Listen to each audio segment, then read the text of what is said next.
I've been doing a series of videos that I've recorded a few years ago in Korea. I've shoehorned that series in the middle, a series that I created from a recent trip traveling across Asia. Once I finish the Korean series, I'm going to get back to the original series that I stopped. It's a vlog series inside of a vlog series. This vlog, I'm going to show some content from my trip to Gyeongju.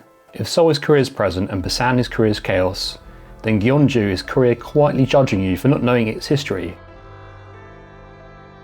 I came here a few years ago because I wanted to get out of the cities, and partly because every guidebook keeps telling me it's a museum without walls, which is travel speak for there are ancient things here everywhere, and no one is bothered to put a rope around them. Gyeongju was the capital of the Silla Kingdom for nearly 1,000 years. 1,000 years, that's longer than England has been England, which is always humbling to remember as a British person abroad. What that means in practice is that you're just walking along, minding your own business, and suddenly there's a burial mound, not in a museum, not behind glass, just a grassy hill with a king inside. The tombs are scattered across the city like Korea decided rulers should be stored in plain sight just in case anyone forgot who used to be in charge. Some of them you can actually go into.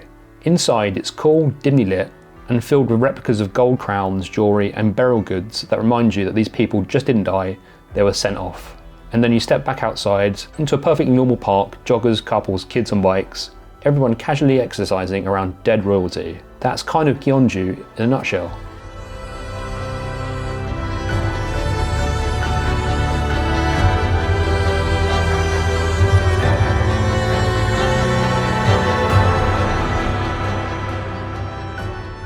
Nearby is Gyeongju, one of the oldest surviving astronomical observations in East Asia. It looks like a stone bottle built by someone who really knew what they were doing. It's over 1,300 years old and still standing, which already puts it ahead of most modern infrastructure.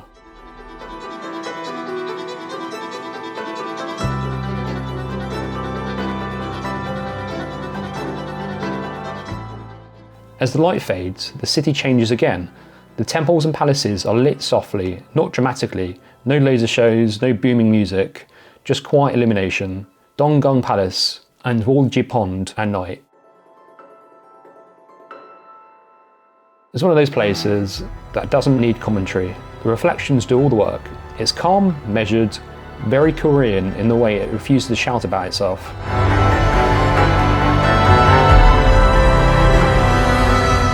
From Gyeongju, I headed north to Andong, and then on again to Hahoe folk village.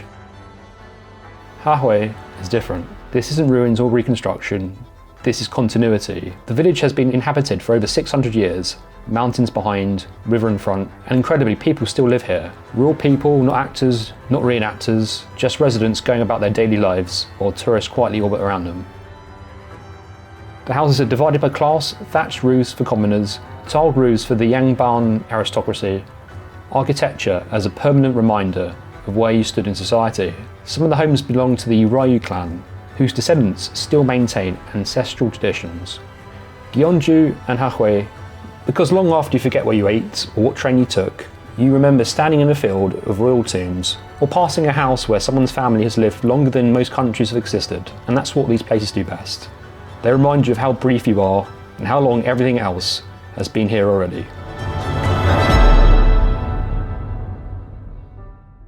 Thank you for watching my trip to Gyeongju. So from next week onwards, we're going to post the remaining videos from my trip to Asia most recently.